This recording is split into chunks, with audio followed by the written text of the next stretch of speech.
Hi, and welcome to another devlog for my game, Journey of Happiness. So I finished the last episode with showing things that I want to do after I implemented my custom pathfinding thanks to Dijekstras algorithm.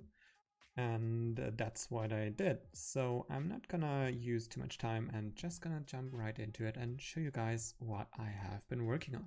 So the first thing that I wanted to fix was that NPC, Peter, that you're seeing right now, whenever he starts to water the crops, he was not actually watering them. He was just going from crop to crop. And so now you can see that he is going to start to go towards the crops to water them, and he stops and he plays the watering animation. I still need to add some more detail to the animation itself, but I think for the start or for the basic implementation of the animation, I think that's fine. You can also see that he plays different animations depending on the look direction he is in, so from the side view or whenever he walks down from the top view. And the next thing I needed to fix was after watering the crops, the NPC walked in front of the seed shop, but he never stopped with the walking animation and he should switch into the idle.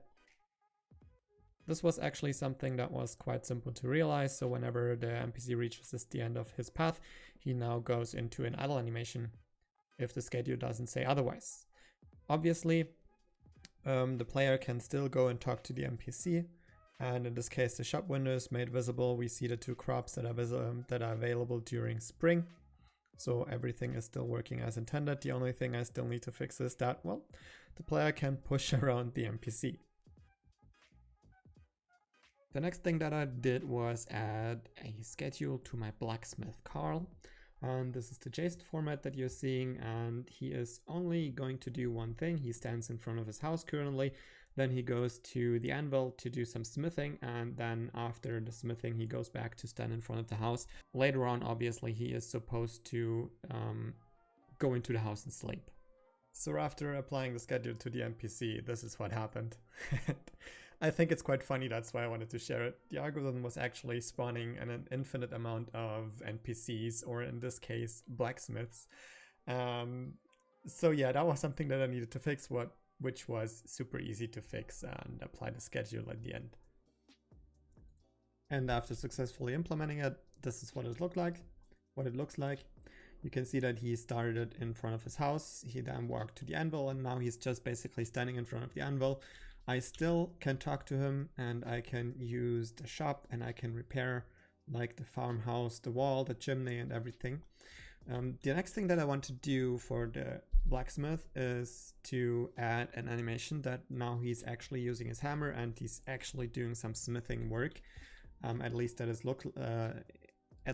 it should look like it. And obviously I can also still move him around. I still need to fix that.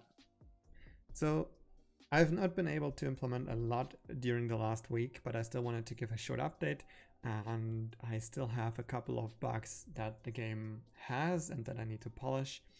But the implementation of the pathfinding, or the structure for the pathfinding, and also the schedules, like the implementation to apply schedules to my NPCs, is something that I wanted to finish, and I kind of did. So that is some kind of small milestone, because now adding a new schedule for a new NPC or editing this schedule for existing NPCs is actually pretty simple. But anyways, that's it for this video. Thanks a lot for watching. If you came this far into the video, consider hitting like and subscribe. Maybe even follow my Twitter. I do some constant updates on Twitter. And I see you next week. Have a good one. Bye bye everybody.